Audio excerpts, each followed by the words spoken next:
بسم اللہ الرحمن الرحیم۔ رسول اللہ صلی اللہ علیہ وسلم نے انہیں حکم دیا کہ عائشہ رضی اللہ عنہا کو اپنے ساتھ سواری پر لے جائیں اور تنعیم سے انہیں عمرہ کرا لائیں۔ سفیان بن عیان نے کہیں یوں کہا، میں نے عمر بن دینار سے سنا، کہیں یوں کہا، میں نے کئی بار اس حدیث کو عمر بن دینار سے سنا۔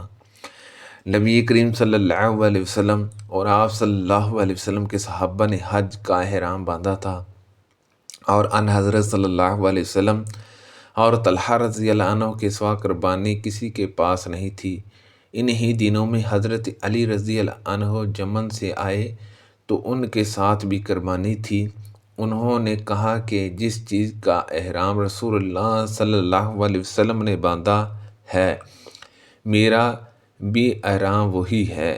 ان حضرت صلی اللہ علیہ وسلم نے اپنے صحابہ کو مکہ پہنچ کر اس کی اجازت دے دی تھی کہ اپنے حج کو عمرے میں تبدیل کر دیں اور بیت اللہ کا طواف اور صفا مروہ کی سی کر کے بال ترشوا لیں اور احرام کھول دیں، لیکن وہ لوگ ایسا نہ کریں جس کے ساتھ قربانی ہو۔ اس پر لوگوں نے کہا کہ ہم مناسک حج کے لیے اس طرح سے جائیں گے کہ ہمارے ذکر سے منع ٹپک رہی ہو۔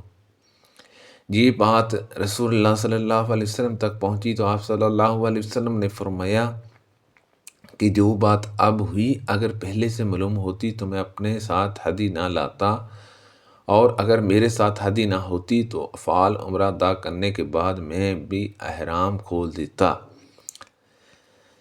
عائشہ رضی اللہ عنہا اس حج میں حضا ہو گئی تھی، اس لیے انہوں نے اگرچہ تمام مناسک ادا کیے لیکن بیت اللہ کا طواف نہیں کیا۔ پھر جب وہ پاک ہو گئی اور طواف کر لیا تو عرض کی، یا رسول اللہ صلی اللہ علیہ وسلم، سب لوگ حج اور عمرہ دونوں کر کے واپس ہو رہے ہیں لیکن میں صرف حج کر سکی ہوں۔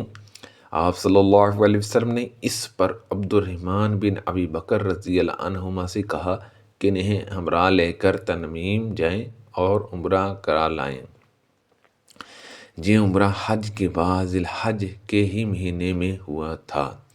ان حضرت صلی اللہ علیہ وسلم جب جمرہ عقبہ کی رمی کر رہے تھے تو سراقہ بن مالک بن جمش آپ صلی اللہ علیہ وسلم کی خدمت میں حاضر اور پوچھا، یا رسول اللہ صلی اللہ علیہ وسلم، کیا یہ عمرہ اور حج کے درمیان احرام کھول دینا صرف آپ ہی کے لیے ہے؟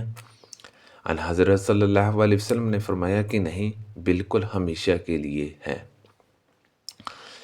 مجھے عائشہ رضی اللہ عنہا نے خبر دی، انہوں نے کہا کہ ذی الحج کا چاند نکلنے والا تھا کہ ہم رسول اللہ صلی اللہ علیہ وسلم کے ساتھ مدینے سے حج کے لیے چلے۔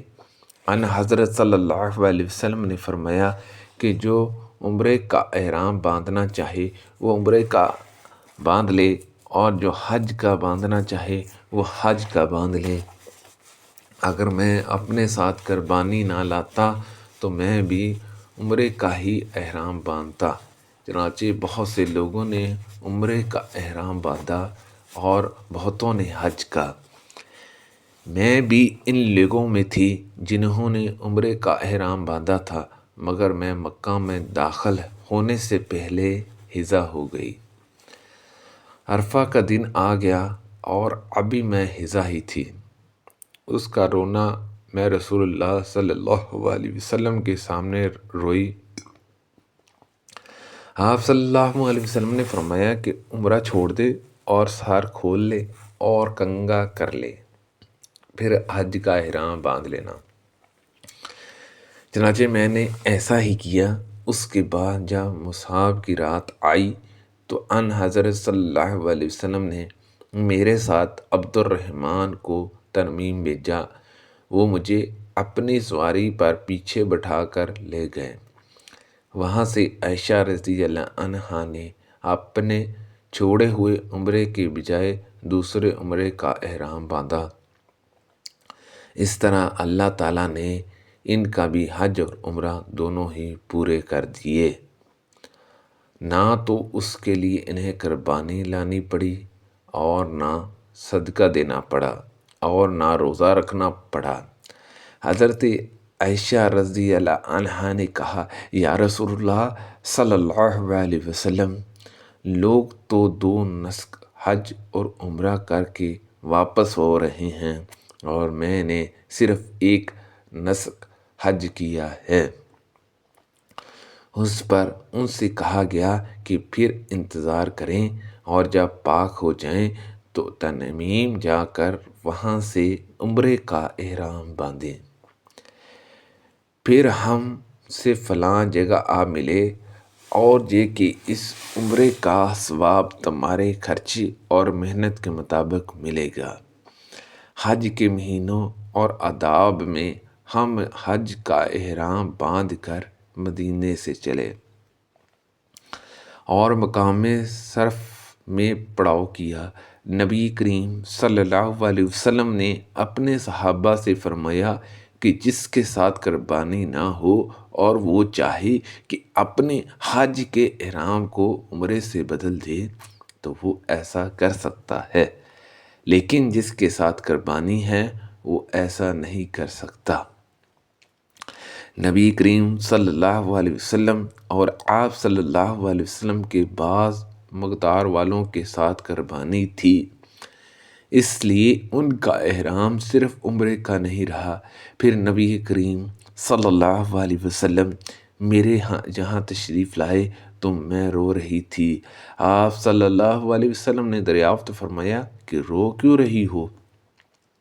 میں نے کہا، آپ صلی اللہ علیہ وسلم نے اپنے صحابہ سے جو کچھ فرمایا ہے میں سن رہی تھی، اب تو میرا عمرہ ہو گیا۔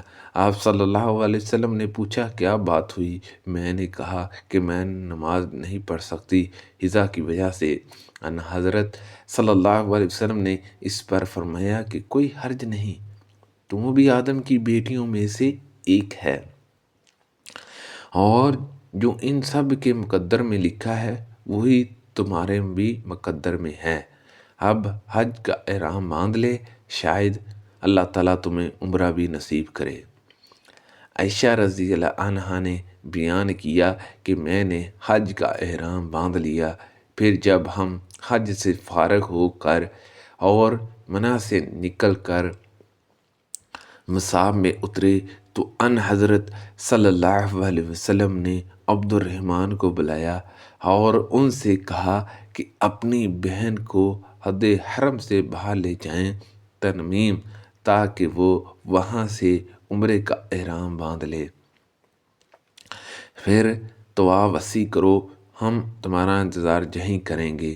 ہم آدھی رات کو آپ کی خدمت میں پہنچے تو آپ صلی اللہ علیہ وسلم نے پوچھا، کیا فارغ ہو گئے؟